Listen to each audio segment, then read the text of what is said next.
When it comes to debates on Fox News, it's not about right and wrong. It's about who can yell the loudest. My heart goes out to Jocelyn's family. And you know, I think these suspects, right, if they're found guilty, the whole book should be thrown at them. This is a very heinous... Death penalty? Sure.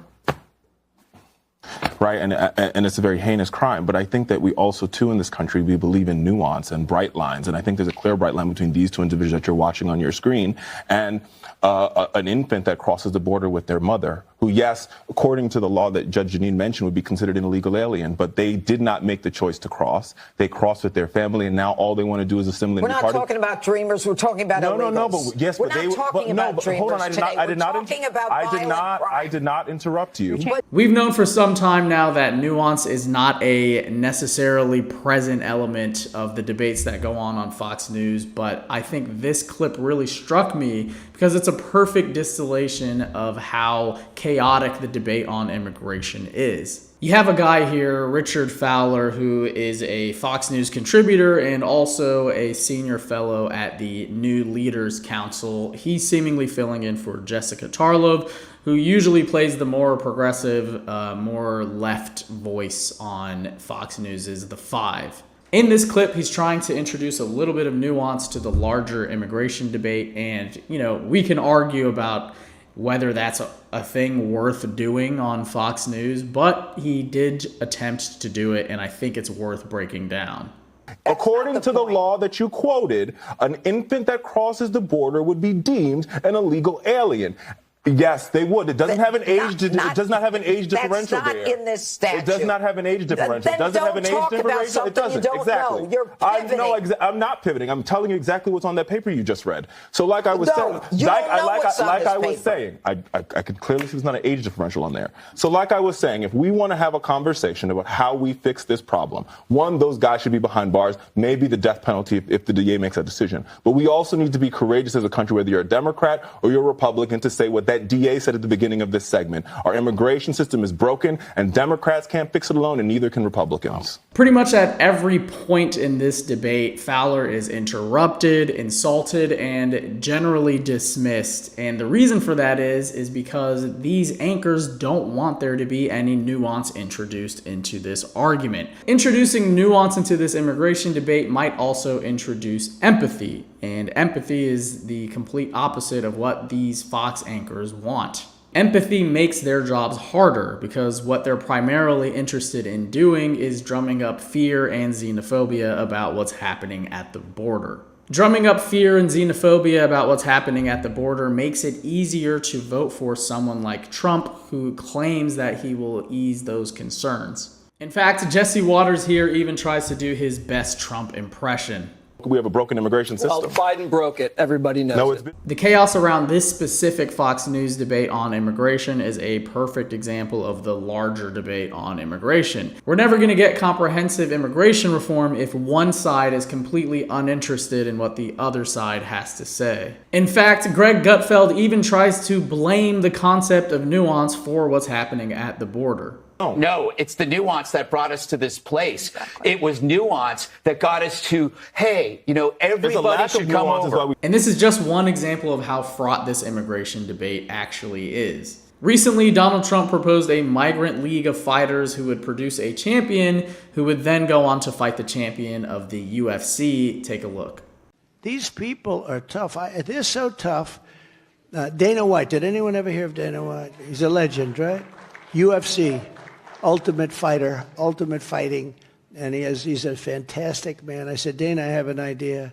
Why don't you set up a migrant league of fighters and have your regular league of fighters, and then you have the champion of your league. These are the greatest fighters in the world. Fight the champion of the migrants. I think the migrant guy might win. That's how tough they are. He didn't like that idea too much, but actually it's not the worst idea I've ever had.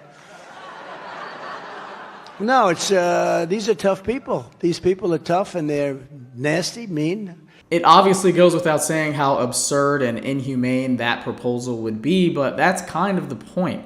Inhumanity. Donald Trump and his administration is interested in this kind of us versus them narrative that dehumanizes migrants. If he can get you to believe that every single migrant crossing the border poses a threat to the fabric of the nation or whatever, then it might be easier for you to vote for him. And that leads us to another clip where a Fox News contributor attempts to drum up even more of this xenophobia. And all of a sudden, all this money shows up for illegal immigrants. And by the way, the illegals magically always appear in their shelters, magically always appear in black neighborhoods. The black community in Chicago is going, what the heck is going on? We didn't know there was all this money. I mean, we're raising, as Corey is, from private money, or they're being told there's no money for youth centers to keep kids off the street, or whatever the program is, even the homeless. But there's room and shelter space for illegals. So clearly it's frustrating, but it's more than that. It's revealing. I think a lot of African Americans are waking up to the fact that the Democrats maybe really didn't care about them, that they were just another voting bloc. Obviously, undocumented immigrants cannot vote. They literally cannot vote. It would take years and years and years for them to gain voting rights, if ever. She's using divisive and xenophobic language in order to pit communities against each other, all in that same goal of drumming up fear and concern, which in turn is supposed to get people to vote for Trump. But let's remember something here. Trump's immigration policies aren't just xenophobic, they will also hurt the very people he's trying to instill this xenophobia in. They were talking about the fact that Trump would be a lot more inflationary. Is that how you view Trump 2.0? Yes, I do. I mean, just think about the policies he's putting forward. And here, of course, I'm assuming that he gets roughly what he wants. But if he does, then it's going to add to inflation. I mean, the tariffs by themselves are going to be quite significant, 10% across the board. He's talked about 60% on Chinese imports into this country. His immigration policy, particularly deportations, I mean, that, you know, if he actually could follow through on that, that would be highly disruptive to leisure hospitality, retailing, the mining industry, agriculture. You know, food prices would go back up. In other words, the right is fear-mongering in order to get people to vote for Trump, but if Trump is elected, the policies he puts forward would hurt those very same people. When you consider the animosity and the revulsion and the divisiveness that's coming from the right when it comes to immigration, you start to realize something. And that's that they don't actually care about this issue beyond it being a tool to get their guy elected. That is obviously a horrid approach at trying to solve literally any political issue in this country.